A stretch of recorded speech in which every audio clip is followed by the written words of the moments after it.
Salut, bienvenue sur la chaîne.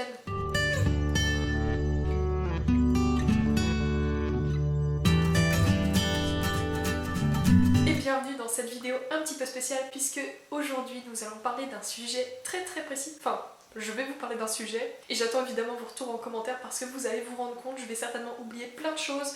Mais oui, c'est clair. Je vais certainement être floue sur des détails et vous allez certainement avoir d'autres questions, donc n'hésitez pas à passer en commentaire si c'est nécessaire. Donc comme je le disais, un sujet très précis. Aujourd'hui, on va parler des services de presse et des partenariats, donc autrement appelés SP. Service presse. C'est une vidéo que je tourne avec mes connaissances, je ne suis pas une pro évidemment, donc soyez indulgents, s'il vous plaît.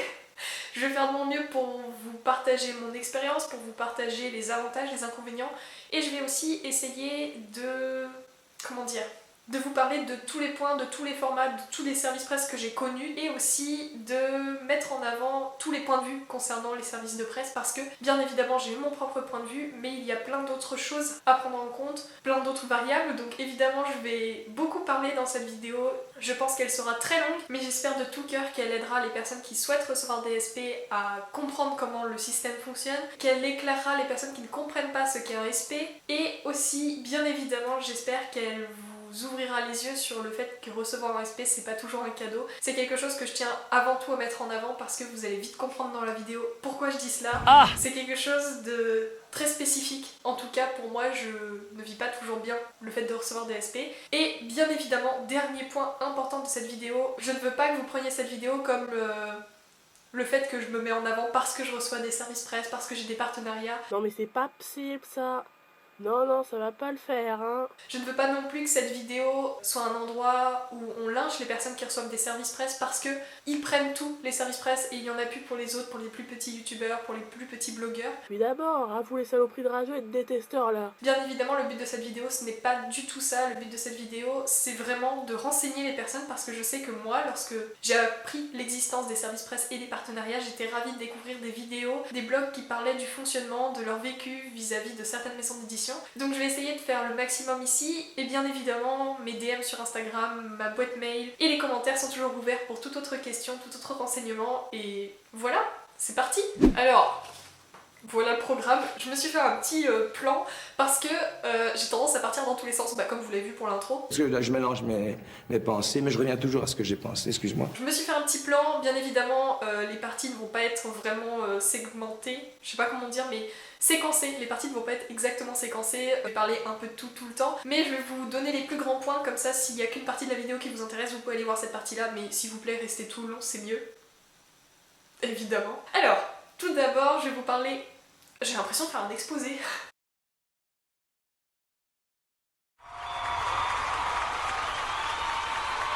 Tout d'abord, je vais vous parler de ce qu'est un service presse et un partenariat. Alors bien évidemment, toutes les définitions, tout est de moi, j'ai pas fait de recherche sur internet avant, on n'est pas dans un exposé scolaire.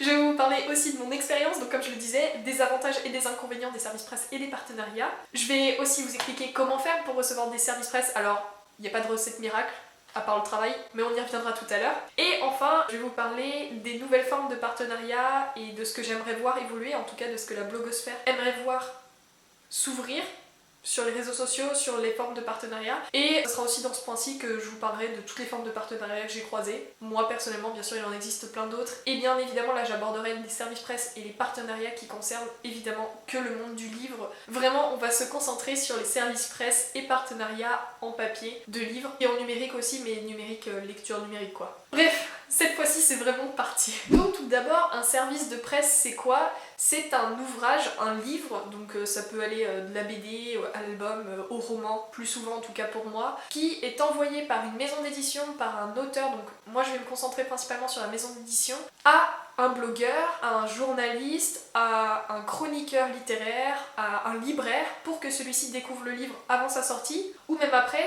et puisse en parler sur ses réseaux sociaux, autour de lui, sur son média, en fonction de à qui celui-ci est envoyé. Oh non, ma déco elle tombe. Vous avez vu, j'avais fait un effort de déco.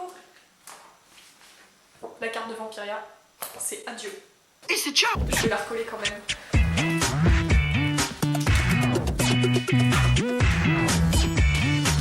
Le mur c'est du crépi, donc le prochain truc qui tombe, il dégage. C'est ciao. Il sera plus là dans la vidéo. Le mur est dégueulasse, j'ai pas de vrai pâte pour coller, enfin bref, c'est la catastrophe. Aïe, coup dur pour Guillaume. Notez tout de même qu'il y a un effort de déco, je l'avais dit dans ma story Instagram, je suis très fière donc je le répète ici. Il y a évidemment une carte postale très drôle sur la gravure, mes gravures, ici et ici, un marque-page de Anne d'avant. Non mais c'est une blague. C'est ma gravure préférée en plus. Bon, je finis. Un marque-page qui m'a été donné par ma libraire et la carte de Vampiria. La carte de Paris de Vampiria. Revenons-en au service presse. Donc ces services presse évidemment ils sont envoyés pour la plupart gratuitement en échange d'une chronique, en échange du livre gratuit, mais de nouvelles formes de partenariat arrivent et on en parlera tout à l'heure. Alors concernant mon expérience vis-à-vis des services presse, je ne me souviens pas de mon premier service presse, j'ai une très mauvaise mémoire, clairement. Oh mince! Mais je me souviens de comment mon premier partenariat a vu le jour. Alors la différence entre un partenariat et un service presse, c'est qu'un service de presse, c'est... Alors on dit pas service presse, on dit normalement service de presse, mais tout le monde dit service presse, donc j'ai pris le pli. Donc la différence entre partenariat et service presse, c'est qu'un service presse, eh bien c'est quelque chose de ponctuel. On peut recevoir un service presse d'une maison d'édition sans évidemment être partenaire. Un partenaire, lui, va recevoir tout le programme de la maison d'édition, tous les prochains livres qui vont être édités par la maison d'édition et il va faire son choix parmi les livres. Donc ce n'est pas toujours comme ça que ça fonctionne, mais pour la plupart, c'est le cas. Les partenaires, eux, connaissent parfois les prochaines sorties de la maison d'édition alors que celle-ci n'en a pas du tout parlé sur ses réseaux sociaux. Donc c'est un fonctionnement totalement différent. Et je me souviens plus de mon service presse, je disais, mais je me souviens très bien de mon premier partenariat, donc je vais vous raconter l'histoire. Je crois que je l'ai déjà raconté dans une de mes vidéos où je racontais des anecdotes, où je blablatais. Et j'en ai souvent parlé sur les réseaux sociaux. Mon premier partenariat, c'est les éditions Albin Michel. Alors, comment ça s'est passé? Eh bien, la maison d'édition Albin Michel a mis dans sa story des vidéos de Johann Sfar, donc un auteur de BD qui sortait un roman très très drôle. Donc des vidéos où l'auteur parlait de son univers, de ce qu'il avait créé, mais avec un humour, mais pépite. Sincèrement, c'était génial. Et suite à ces vidéos, ils avaient mis un petit bloc de questions. Dans ce petit bloc, il fallait écrire pourquoi on voulait rencontrer Johann Sfar, parce qu'il y avait une rencontre qui se déroulait dans pas longtemps avec les partenaires des éditions Albin Michel. Je n'étais pas partenaire à ce moment-là, mais il restait des places et du coup, c'était ouvert à tout le monde.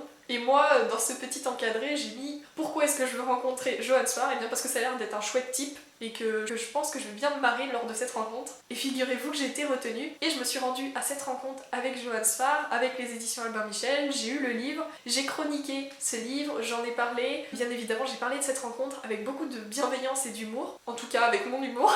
Et la maison d'édition, suite à ça, m'a recontacté, il me semble 2 mois plus tard, pour me proposer de devenir partenaire. Donc c'est la première fois que j'ai eu ce genre de message, de mail. Et je crois que c'est à peu près la seule fois où une maison d'édition m'a contacté pour me proposer ce genre de choses. Concernant les services presse, il m'arrive assez fréquemment d'envoyer un message à une maison d'édition avec qui je ne suis pas partenaire pour demander s'il est possible que je reçois un livre donc qui va sortir, qui est déjà sorti et qui me tente énormément. Pour ma part, je l'ai très très peu fait.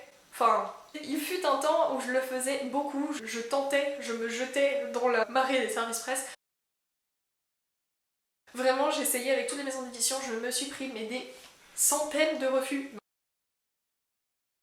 Non, j'exagère, peut-être pas quand même, mais je me suis pris beaucoup de refus. Mais c'est ce qu'il m'a fallu pour apprendre à vraiment bien m'adresser à une maison d'édition, savoir comment fonctionne un service presse. La plupart des maisons d'édition répondent, que ce soit positif ou négatif, donc c'est vraiment un gros point positif. Pour ma part, vraiment, lorsque j'ai contacté les maisons d'édition, je n'ai jamais demandé à être partenaire. J'ai toujours envoyé des mails au service communication des maisons d'édition en leur demandant si je pouvais recevoir tel livre parce qu'ils m'intriguaient beaucoup, que j'avais déjà découvert tel livre de leur maison d'édition. J'ai expliqué aussi ma ligne éditoriale, alors c'est pas une ligne éditoriale mais ma ligne, enfin ce que je veux faire ressentir à travers mon média, donc à ce moment-là c'était surtout Instagram et mon blog, maintenant il y a YouTube. Moi, dans mes mails, j'explique toujours ce que je pense pouvoir apporter à la maison d'édition, ce que je pense pouvoir faire pour le livre. Donc évidemment c'est donner de la visibilité au livre parce qu'il me tente énormément, parce que je sais pas, j'adore l'autrice, l'auteur, que j'adore la couverture. Et bien évidemment j'expliquais voilà ce que je cherche à faire à travers mes réseaux sociaux. Donc pour ma part c'est vraiment d'essayer d'ouvrir les personnes à lire beaucoup de choses différentes, donc la diversité.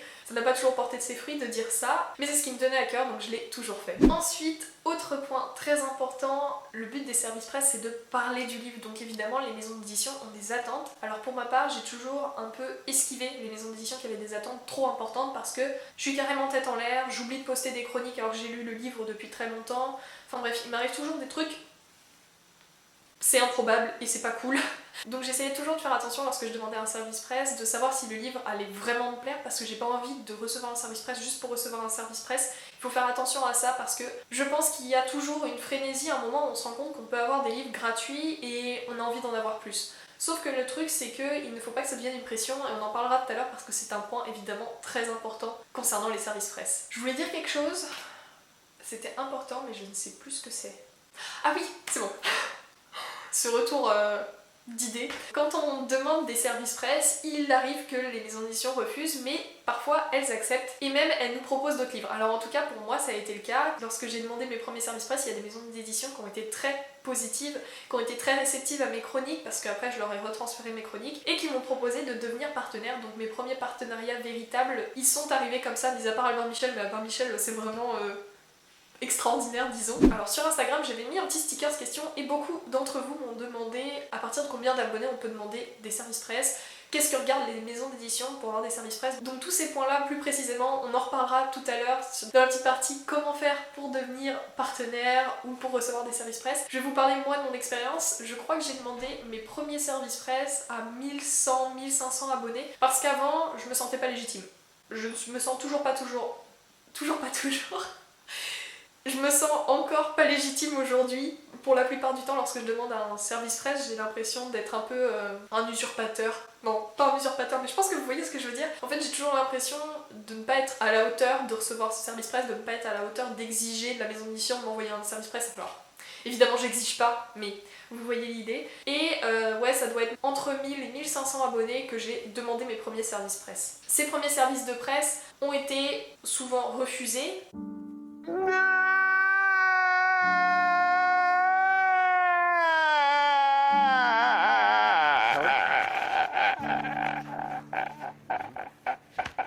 Parce que j'avais pas un contenu qui plaisait à la maison d'édition, mais simplement parce que il y a une quantité limitée de services presse, il faut savoir s'y prendre au bon moment, et j'étais complètement tête en l'air comme je le disais, je suis toujours, et je suis souvent passée au mauvais moment. Lorsque ça a commencé à être positif, après un service presse on a engendré un autre, etc. Parce que lorsque l'on commence à avoir la confiance de certaines maisons d'édition, les autres maisons d'édition le remarquent quand elles nous suivent sur les réseaux sociaux, et évidemment avec le temps j'ai eu de plus en plus de services presse. Avec le confinement bien évidemment c'était plus compliqué parce que beaucoup de maisons d'édition n'envoyaient plus les livres, mis à part en numérique, et je lis très très peu en numérique, donc là c'est quelque chose de différent, c'est quelque chose d'inhabituel, de ponctuel, voilà. Donc évidemment pour ce point là, je me suis pris plein de refus pendant le confinement, mais les maisons d'édition ne pouvaient pas envoyer de service presse, donc voilà. On va parler de mon expérience et de mon vécu vis-à-vis des services presse, mais concernant les avantages et les inconvénients, ce qui me plaît dans les services presse, ce qui me déplaît, les choses qui me posent problème, et comment je vis le fait de recevoir des services presse. Alors tout d'abord, je suis très heureuse de recevoir des services presse, je suis très reconnaissante parce que,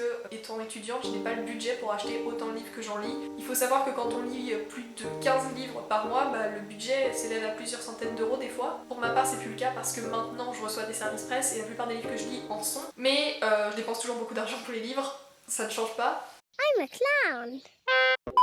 Mais voilà, je suis très reconnaissante sur ce fait-là, je suis très reconnaissante d'être partenaire et que des maisons d'édition, des auteurs, des éditeurs me font confiance. C'est toujours gratifiant et pour ma part, ça m'a beaucoup confortée dans mon travail de chroniqueuse, en quelque sorte mon travail. Enfin, vous saisissez l'idée. Je me sens plus à l'aise dans mes chroniques, je me pose moins de questions sur est-ce qu'elles sont parfaites, parce que la confiance des maisons d'édition veut dire que mon travail est acceptable et plutôt bon. À peu près. Après, recevoir des services presse, donc les avantages évidemment c'est de recevoir des livres gratuitement, c'est d'avoir des contacts avec des personnes qui travaillent dans l'édition. Pour ma part c'est un gros plus parce que j'aimerais travailler dans l'édition plus tard, mais il est vrai qu'il y a des désavantages. Tout ce que je vais dire n'est pas une généralité, il faut tout prendre avec des pincettes. Je vais parler des désavantages et des avantages. Bien évidemment, il y a des avantages dans certaines maisons d'édition qui ne sont pas dans d'autres. Et vice versa, il y a des désavantages chez certains qu'on n'a pas chez d'autres. Donc, bien évidemment, tous les partenariats, tous les services presse, tous les échanges avec des maisons d'édition sur les réseaux sociaux, par mail, sont différents. Et chacun a une expérience différente, mais moi, je vais vous parler de la mienne, comme je le dis depuis le début. Donc, concernant les désavantages, il y a pour beaucoup de maisons d'édition un délai de lecture et surtout un délai pour la chronique. Alors, ce délai est souvent d'1 mois. Je ne sais pas si vous saisissez l'idée, mais on reçoit le livre. À partir du moment où on le reçoit, c'est un top chrono. Il faut lire le livre, le chroniquer, sachant que on a d'autres choses à faire dans notre vie, on a d'autres livres qu'on reçoit qui ont eux aussi un délai, et il faut faut savoir s'organiser, il faut savoir trouver le temps de lire le livre, et surtout, ça met un gros coup de pression. Parce que lorsque l'on choisit un livre qu'on veut lire, on le choisit parce que c'est le livre qu'on veut lire en ce moment, donc on peut avoir une période contemporaine, une période jeunesse, une période de livres historiques, de BD, de manga, une panne de lecture. Là, pour le coup, tout ça, ça va à la poubelle, on n'a plus le droit, en quelque sorte, de faire des pauses. Bien évidemment, même les maisons d'édition qui ont des dates limites de rendu de chronique en quelque sorte, eh bien, ne sont pas... Comment on dit ? Bon, ce sont pas des tyrans. On peut avoir du retard et c'est acceptable dans la plupart des cas, mais il faut pas que ça soit en répétition et pour le coup, c'est ce qui engendre une pression. Pour ma part, cette pression, je la vis. Très clairement, j'ai pas mal de services presse en retard en ce moment avec mon stage et avec la fin de ma deuxième année d'études. Et du coup, j'ai du retard et j'ai des mails de relance de certaines maisons d'édition. Alors vous allez vous dire certainement, il faut assumer si t'as demandé les livres. Oui, mais les maisons d'édition n'envoient pas tous les livres au moment où on les demande. Il m'arrive de demander des livres et de les recevoir 2 mois plus tard. Et j'avais pas prévu que 2 mois plus tard, je serais complètement chargée de travail et que plein de services presse arriveraient à ce moment-là. Donc lorsqu'on demande un service presse, il ne faut pas oublier aussi tout ce qu'il y a en dehors de la lecture. Je crois que c'est le seul inconvénient que je vis véritablement parce qu'il y a beaucoup d'avantages. Comme je vous les ai cités tout à l'heure, il y en a certainement plein d'autres, mais là ils ne viennent pas à l'esprit. Ah si, un inconvénient, avoir un service presse, c'est du travail et c'est du travail non rémunéré, à part par le livre papier. Pour moi, c'est amplement suffisant, mais je sais que je ne pourrais pas vivre parce que je suis désolée, un livre papier ça nourrit pas et un service presse ça ne se revend pas. Donc là, c'est un point que je voudrais aborder tout à l'heure en fin de vidéo, vers l'évolution des services presse, enfin bref, une partie un petit peu plus hétéroclite sur les formats de service presse et sur ce que j'aimerais voir évoluer et ce que j'aimerais voir évoluer et ce que j'ai entendu dire que d'autres aimeraient voir évoluer et qui me semble important et intéressant d'évoquer. Maintenant, on va parler de comment faire pour recevoir un service presse. Dans l'idée, recevoir un service de presse ou devenir partenaire, c'est facile.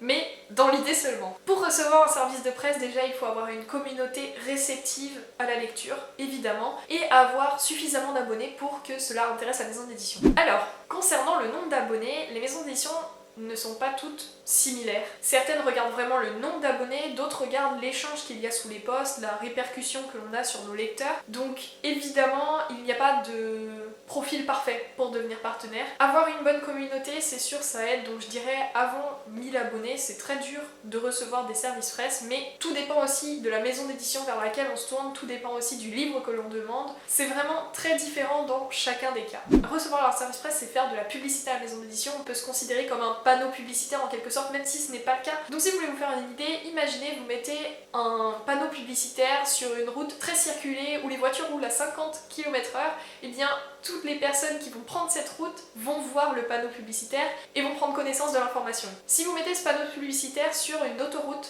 même s'il y a beaucoup de gens qui passent, une autre route où les gens passent à 130, les gens vont pas faire attention à la publicité, ils vont être fixés sur la route ou alors en train de faire autre chose parce que ça fait longtemps qu'ils roulent. Donc là, ça représente plutôt les très très gros comptes mais qui n'ont pas du tout d'échange avec leur communauté, c'est pas spécialement intéressant pour la maison d'édition. De même, cela ne sera pas intéressant pour une maison d'édition de mettre un panneau dans une voie sans issue ou dans une voie privée. Vous saisissez l'idée, un compte privé, un compte qui n'échange pas avec ses abonnés, qui ne partage pas l'information de la bonne façon, c'est vraiment pas intéressant pour une maison d'édition. Donc certes, la métaphore du panneau publicitaire, c'est clairement pas le truc le plus valorisant pour les partenaires et les personnes qui reçoivent des services presse, mais à mes yeux c'est vraiment ça, on est un panneau publicitaire pour la maison d'édition. Donc vous devez prendre conscience du fait que la maison d'édition ne va pas envoyer ses services presse à tout le monde, évidemment. Bien évidemment.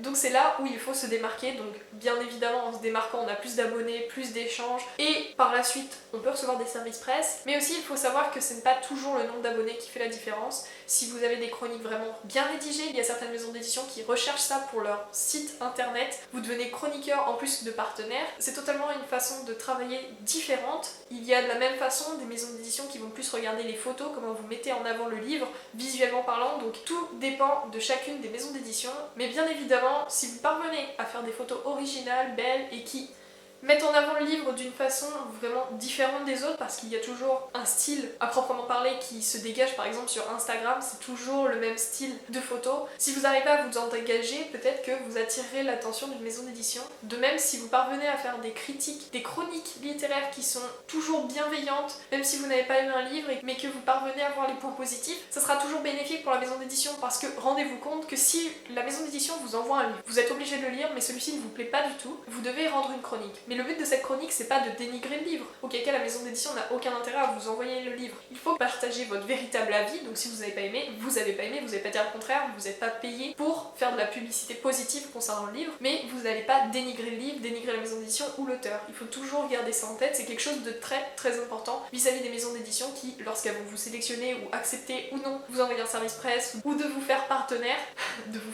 c'est un peu genre on vous fait chevalier avec l'épée. Au nom du Tout-Puissant de Saint-Michel et de Saint-Georges, je te donne droit à porter l'épée et à rendre la justice. Bref. Eh bien les maisons d'édition vont regarder vos chroniques et vont regarder la façon dont vous parlez des autres livres et voir si c'est intéressant pour elles. Du coup pour les abonnés, vous l'aurez compris, ça varie tout le temps et vous pouvez avoir énormément d'abonnés et que ça fonctionne pas. Cela ne veut rien dire. Maintenant, comment faire? Imaginons que vous avez pas mal d'abonnés, que vous avez des chroniques parfaites, des photos parfaites, et même si vous n'avez pas ça, vous pouvez quand même tenter. Évidemment là j'idyle le truc, mais vous avez saisi, je suppose. Eh bien, comment faire? Il faut envoyer un mail à la personne chargée des services presse, donc des relations presse, de la maison d'édition qui vous intéresse, ou de l'auteur, si c'est un auteur auto-édité, ou un auteur tout court. On va se concentrer principalement sur les maisons d'édition. Il faut envoyer un mail à la personne chargée des relations presse. Donc ce mail, comment l'obtenir? Vous le trouvez sur le site internet de la maison d'édition, parfois c'est indiqué. Vous envoyez un message direct à la maison d'édition. Alors, ne pas abuser de cette technique. Perso, je l'ai utilisé, ça a porté ses fruits, mais pas toujours. J'envoie un message poli, bienveillant à la personne qui est chargée de la communication, donc directement en message direct, par exemple sur Instagram, à la maison d'édition, en demandant poliment si je peux avoir le mail de la personne chargée des relations presse. Bien sûr, cela ne porte pas toujours ses fruits, parce que les personnes chargées de communication sur les réseaux sociaux ne regardent pas toujours leur message direct, et c'est normal. Et bien évidemment, elles n'ont pas que ça à faire de délivrer des mails à tout va. Ces mails sont parfois secrets en quelque sorte, c'est l'élite d'Instagram. Je suis horrible comment je parle, mais bon, c'est l'élite d'Instagram qui a ce mail, ils le partagent pas à tout le monde gratuitement, donc c'est une technique à prendre avec des pincettes. C'est une technique que j'ai utilisée, mais voilà. Et sinon, il faut trouver une personne qui reçoit déjà ses services presse pour obtenir le mail. Alors bien évidemment, il y a des égoïstes sur Instagram, il y a des personnes qui seront en mode bah non, je l'ai pas, ou non, je vous le donnerai pas, parce qu'il y a une forme de peur de se faire prendre la place. Moi en tout cas j'ai pas croisé beaucoup de gens comme ça, la plupart des gens sur Instagram sont bienveillants et vous passeront le mail avec plaisir, mais ce n'est non plus pas une technique à abuser. Le but c'est pas d'harceler les gens qui ont des services presse pour leur dire « Hey, donne-moi le mail, donne-moi le mail !» La voix que j'ai prise. Autrement, voilà, il faut envoyer un mail à la personne chargée des relations presse. Ne pas envoyer un mail à l'éditeur. Non. L'éditeur il a autre chose à faire que de répondre à ce genre de mail. Et la personne rechargée des relations presse aussi. Les réponses peuvent prendre vraiment beaucoup de temps. Dans votre mail, comme je l'ai dit, présentez-vous, présentez votre contenu, présentez qui vous êtes, ce qui vous passionne, le genre de livre que vous aimez, pourquoi vous voulez recevoir tel service presse précis. Le but c'est pas d'envoyer un mail « Bonjour, j'aimerais recevoir vos services presse ». Non, on demande un livre précis. Enfin... Je suis en train de vous faire la morale, je sais même pas si ça fonctionne autrement, mais moi j'ai toujours demandé un livre précis parce que il s'agit pas de faire 10 millions d'échanges avec la personne chargée des services presse, elle n'a pas que ça à faire, d'envoyer des mails. Donc pour ma part, je demande un livre précis, je remercie, je suis polie et toujours ouverte aux suggestions de la personne qui est en face de moi. Bien évidemment, je n'ai pas toujours reçu des retours pour ma part, donc vous ne recevrez peut-être pas des retours et si vous en recevez, ça peut prendre beaucoup de temps. Si vous ne recevez pas de retour, il ne faut pas baisser les bras, mais il ne faut pas non plus harceler la maison d'édition. Il faut patienter quelques mois, prendre le temps d'améliorer son compte, d'améliorer son contenu, d'agrandir sa communauté avant de se repencher sur la maison d'édition en question. Ça sert à rien d'envoyer 10 millions de mails si on vous répond pas. Ok, peut-être que votre mail est tombé dans les spams, mais ça ne sert à rien non plus d'en envoyer 10 000 parce qu'ils vont tous tomber dans les spams si c'est tombé dans les spams. Enfin, voilà, ça sert à rien d'harceler les gens, c'est pas comme ça que vous obtiendrez des services presse. C'est dit. Maintenant, il y a plein d'autres façons de recevoir des services presse, donc il peut y avoir des campagnes de recrutement pour un service presse précis. Donc je sais que par exemple les éditions Pocket Jeunesse proposent ça, elles mettent une publication sur leur compte indiquant qu'il reste, je sais pas, 5 livres à proposer à des blogueurs, des chroniqueurs, et on tente sa chance en commentant la publication et Pocket Jeunesse annonce les gagnants plus tard. Il y a aussi des campagnes de recrutement de partenaires, et ça a lieu une fois par an pour la plupart des maisons d'édition. C'est des campagnes durant lesquelles il y a un Google Doc, non c'est pas un Google Doc, comment on appelle ça?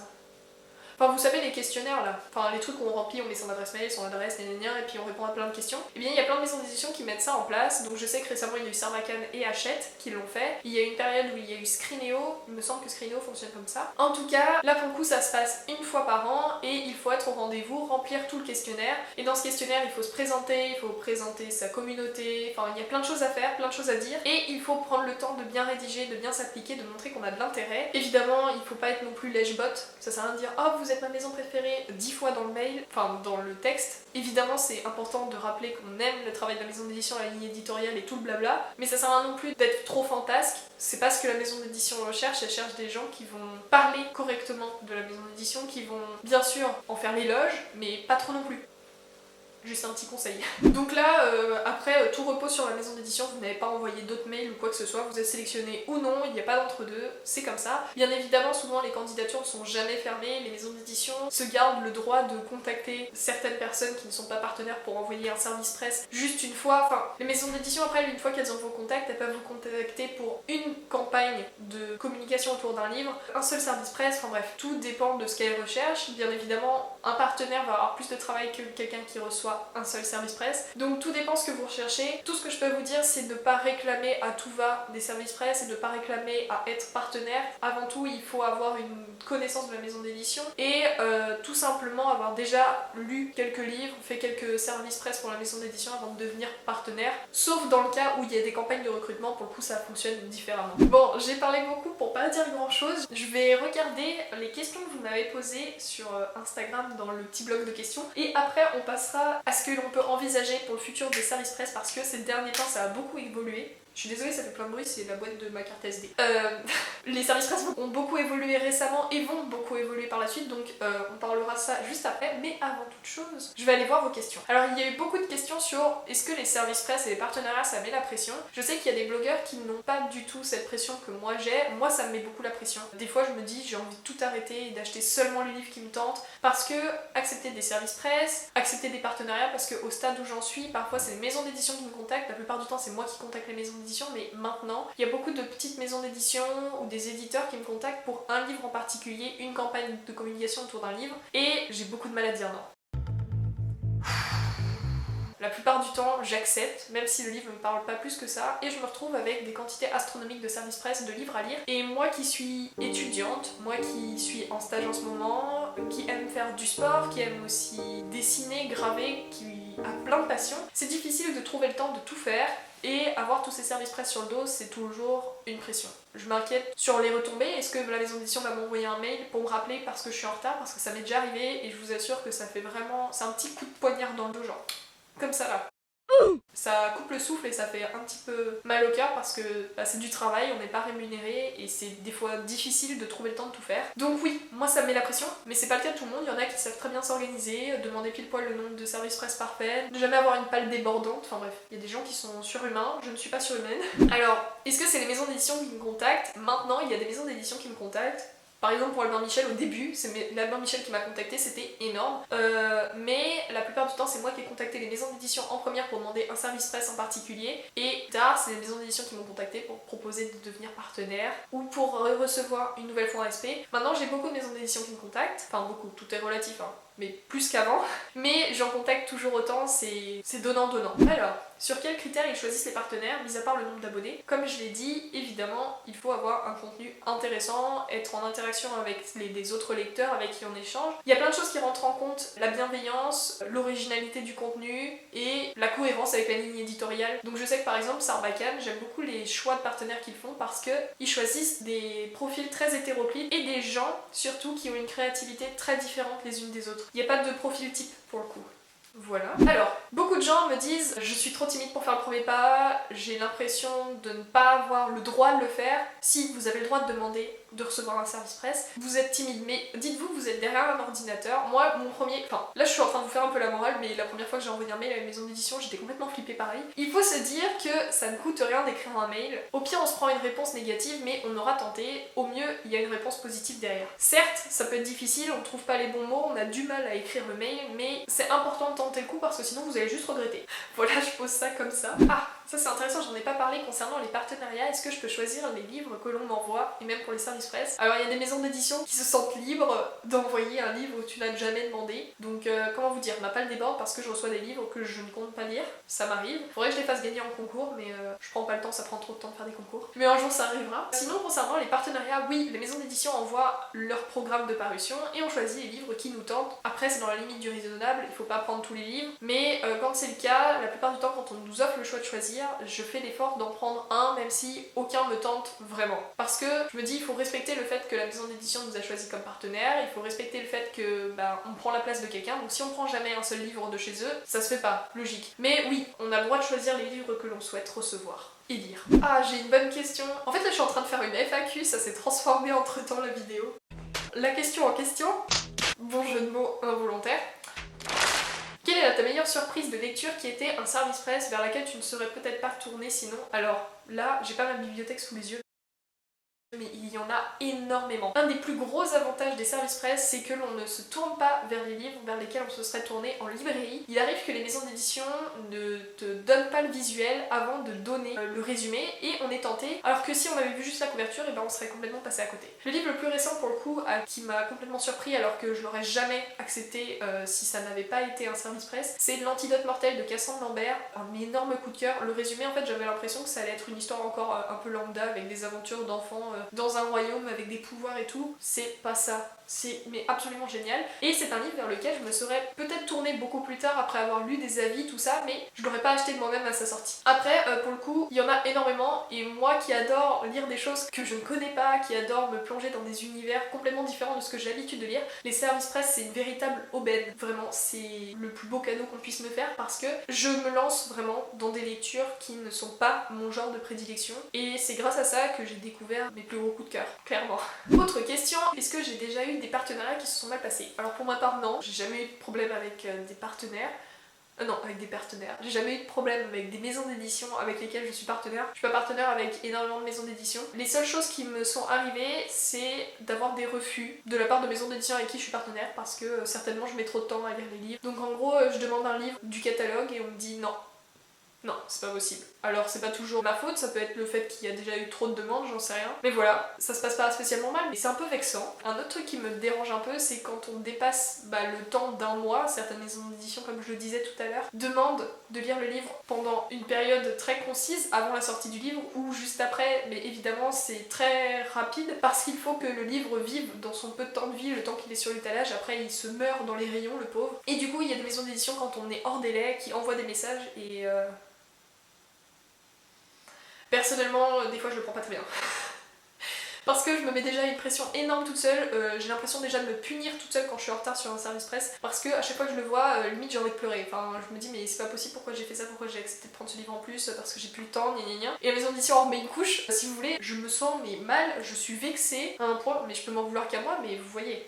Voilà. Alors depuis quand est-ce que je vis l'expérience des services presse et des partenariats? Ça fait maintenant un an, je pense. Un petit peu plus d'un an, je pense que j'ai eu mon premier partenariat au service presse aux alentours de l'ouverture de ma chaîne YouTube, donc ça doit faire un an, quelque chose comme ça. Mais je suis vraiment en train de faire une fois en question, je suis désolée, et après, évidemment, on va parler, on va débattre. Je vais débattre toute seule, devant ma caméra, de la façon dont les partenariats devraient évoluer, parce qu'il y a plein de choses à dire. Alors, est-ce que les services presse et les partenariats ont changé ma vision de la lecture? Oui.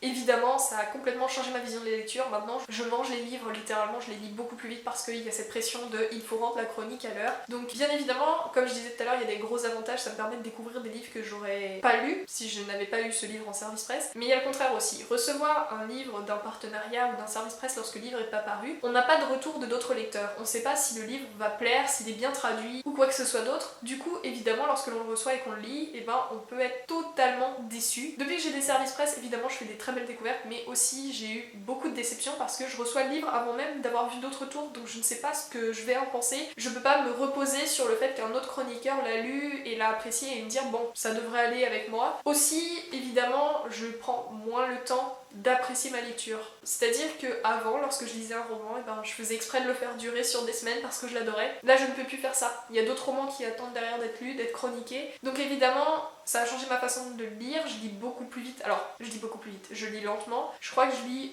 une page par minute à peu près. Donc je lis beaucoup plus vite dans le sens où je prends beaucoup plus de temps pour lire. Ça a changé ma façon de lire. J'ai toujours un livre dans les mains. Dès que j'ai 5 minutes de pause, il faut avancer dans le livre. Donc c'est une pression qu'il faut prendre en compte lorsqu'on se lance dans ça. Oh, j'ai une anecdote. Alors, est-ce que tu aurais des anecdotes sur ton expérience drôle, honteuse? J'ai une anecdote qui est ni drôle ni honteuse, qui est une anecdote qui m'a beaucoup vexée. Très récemment, j'ai lu Du Prix de Guenièvre. C'est un livre dans lequel il y a des erreurs de traduction, mais moi j'ai reçu le livre avant que ces erreurs de traduction aient été détectées par d'autres lecteurs. Donc lorsque je l'ai reçu et que j'en ai parlé, il y a des personnes qui ont réagi sous mes... Je crois que c'était surtout par message privé, comme quoi que c'était pas normal de ma part de faire de la pub pour un livre qui était aussi mal traduit, pour une maison d'édition qui... Bon bref, des gens qui aimaient pas des Axus, et je me suis retrouvée dans une situation très très bizarre, très malaisante, parce que pour ma part, j'ai reçu un service presse, donc je me dois d'en parler, c'est un devoir en quelque sorte, c'est en échange du livre, je parle du livre, c'est normal. Et ces personnes me reprochaient d'avoir accepté le service presse, sauf que il faut prendre en compte que je l'ai reçu avant, et c'est toujours... Je sais pas comment expliquer, je ne peux pas non plus ne pas en parler parce qu'il est problématique ou quelque chose. Pour le coup, il n'était pas problématique, mais ça m'est arrivé avec des livres problématiques. Je dois parler du livre coûte que coûte, même s'il m'a pas plu, donc évidemment je le dis très clairement, s'il est problématique, s'il m'a pas plu, tout ça, vous pouvez me faire confiance. Je voulais faire un clin d'œil, mais je sais pas faire les clins d'œil. Du coup, il m'est arrivé cette chose-là qui m'a vraiment vexée. Enfin, la personne m'a pris la tête parce que j'avais un livre qui était mal traduit et que j'en parlais sur mes réseaux sociaux. Ça peut sembler bête, hein, mais ça peut gâcher une lecture et ça peut gâcher surtout la relation qu'on a avec les réseaux sociaux et le service presse. Et c'est pas la seule fois que ça m'est arrivé. Et je crois que c'est un petit peu près tout. One eternity later. Je sais plus ce que je voulais dire.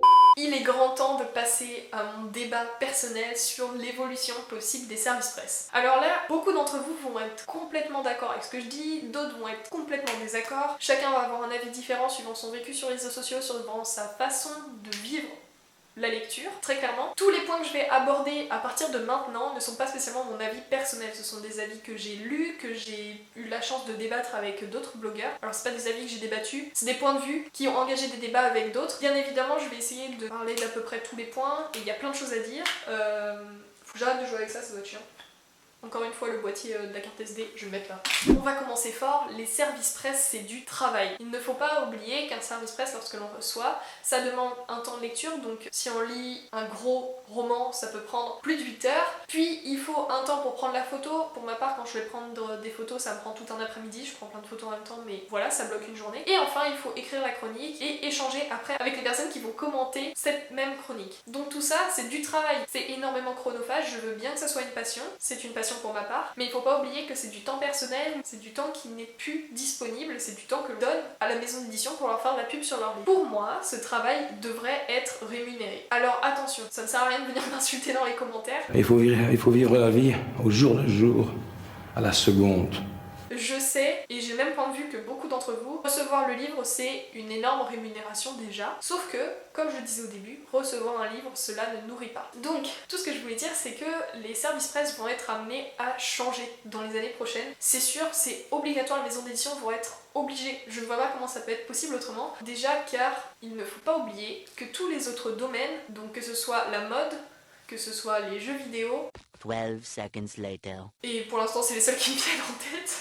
Bref, sur les réseaux sociaux, les personnes qui parlent de ces sujets-là, elles sont rémunérées. Lorsque l'on leur envoie un colis de vêtements énorme, elles sont payées pour parler de ces vêtements, même si elles gardent les vêtements en plus, donc elles ne sont pas simplement rémunérées par des vêtements, évidemment, parce que sinon elles ne pourraient pas se nourrir, ces personnes. Eh bien, dans le monde du livre, ce n'est pas encore le cas, et c'est quelque chose qui va être amené à changer parce que la communauté de blogueurs littéraires, que ce soit sur les réseaux sociaux tels qu'Instagram, Facebook, Livre Addict, Goodreads et bref, j'en passe, et sur YouTube qui est aussi un réseau social d'ailleurs, eh bien, cette communauté grandit énormément jour après jour, et il va arriver un moment où les gros blogueurs, les personnes qui sont les rois de BookTok, de BookTube, de Bookstagram, vont demander rémunération parce qu'elles voudront en faire leur profession. Et à ce moment-là, les maisons d'édition n'auront pas le choix que d'accepter parce que sinon elles vont perdre beaucoup de lecteurs. Alors, autre point très intéressant sur cette chose qui est la rémunération des blogueurs, eh bien pour le moment c'est pas possible parce que, imaginons moi, une maison d'édition contacte pour que je lise un livre en tant que service de presse et que je refuse parce qu'il n'y a pas de rémunération, donc je demande rémunération. La maison d'édition en question ne va pas accepter ma rémunération parce qu'il lui suffit d'envoyer un mail à un autre blogueur et celui-ci sera enchanté de le faire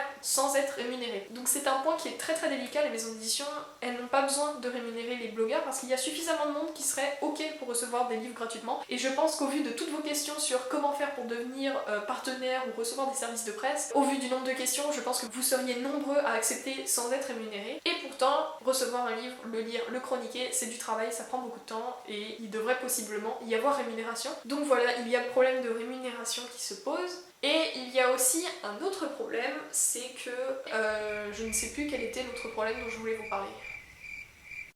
Les services presse vont être amenés à évoluer et lorsque j'ai commencé à entendre parler des services presse, il y avait beaucoup de moins de monde qui en recevait. Maintenant ça s'élargit de plus en plus parce que la communauté littéraire prend de nouvelles proportions comme je vous le disais. Donc et bien voilà. Je crois que j'ai rien oublié. Tout ça pour dire que je ne veux pas me vanter de recevoir des services presse, que je ne veux pas de petits haineux dans les commentaires en disant « Non mais tu te plains que t'es pas rémunéré ». Non, je ne me plains pas de pas être rémunérée, moi ça me va très bien de pas être rémunérée pour le moment. Je suis heureuse de recevoir des livres, ça me suffit amplement. Et pour finir cette vidéo, j'espère en tout cas avoir répondu au maximum de questions, d'avoir éclairé certains sur ce qu'est un service presse, comment ça fonctionne, et tout le blabla. Bien évidemment, je ne suis pas la voix de la raison. Il y a autant de partenariats et de services presse qu'il y a de personnes qui reçoivent des partenariats et des services presse. Chacun le perçoit comme il veut, chacun le vit comme il le souhaite. Donc tout ce que je vous ai dit, c'est vis-à-vis de mon expérience à moi. Bien évidemment, j'ai oublié plein de points comme d'habitude, mais quand je commence à parler des services presse, je m'envole dans plein d'idées à la fois. Enfin, mon cerveau va plus vite que ma parole, ça m'arrive tout le temps. En tout cas, je serais ravie de répondre à vos questions en commentaire si vous en avez de nouvelles. Et si vous voulez pas les poser en commentaire, venez en message privé. Je ne suis pas une personne inaccessible, je réponds à tout le monde, sauf quand on m'insulte. Souvent, j'insulte pas la personne en retour, mais je supprime juste le message. Voilà, donc n'hésitez pas à venir en commentaire, en DM pour continuer la discussion. Je serais ravie de répondre à d'autres questions, d'autres remarques. N'hésitez pas surtout à partager votre point de vue sur les services presse. Je sais qu'il y a des avis très tranchés, des personnes qui sont complètement contre les services presse parce que, eh bien, on n'est plus libre de choisir le livre qu'on veut lire. Bien évidemment, on choisit parmi un programme, mais ça ne nous laisse pas du temps pour découvrir, je sais pas, d'autres maisons d'édition avec qui on n'est pas partenaire. Donc n'hésitez pas à partager votre avis en commentaire concernant les services presse et les partenariats. Et j'espère que cette vidéo n'éveillera pas de jalousie, mais plutôt vous éclairera et vous donnera envie de travailler dur pour peut-être devenir partenaire de votre maison d'édition préférée un jour. Sachez que moi, quand je me suis lancée, c'était pas du tout un objectif. Un service presse ne doit pas être un objectif. On ne parle pas de livres pour obtenir des services presse. On obtient des services presse parce qu'on parle bien de livres et qu'on prend plaisir à le faire. Évidemment, il faut travailler dur et acheter beaucoup de livres avant d'en recevoir soi-même et d'être en quelque sorte remboursé de tout le travail qu'on a fait avant, d'être récompensé. Mais cela vient un jour. Si on se donne à fond, si on prend le temps, bien évidemment, il va y avoir plein de refus, il va falloir essuyer des refus, mais c'est aussi le jeu. Voilà. S'il vous plaît, n'allez pas critiquer les personnes qui reçoivent beaucoup de services presse en disant qu'elles prennent tous les services presse des autres, parce que j'ai reçu beaucoup de messages comme ça quand j'ai annoncé que j'étais partenaire avec une nouvelle maison d'édition, quand j'ai annoncé que j'avais reçu pas mal de services presse et que je les présentais en story. C'est quelque chose qui est vraiment vexant et voilà, ça ne sert à rien de faire du mal aux gens, donc si vous pouviez éviter d'envoyer ce genre de messages, je vous en serais reconnaissante pour tous les autres blogueurs. Sur ce, je vous remercie d'être resté jusqu'à la fin de la vidéo, j'espère qu'elle vous aura plu, qu'elle aura répondu à vos questions et qu'elle enrichira vos connaissances du fonctionnement des partenariats et des services de presse. N'oubliez pas de liker, partager, vous abonner et de commenter, ça me fera plaisir. Et sur ce, je vous dis à très bientôt pour une nouvelle vidéo. Salut!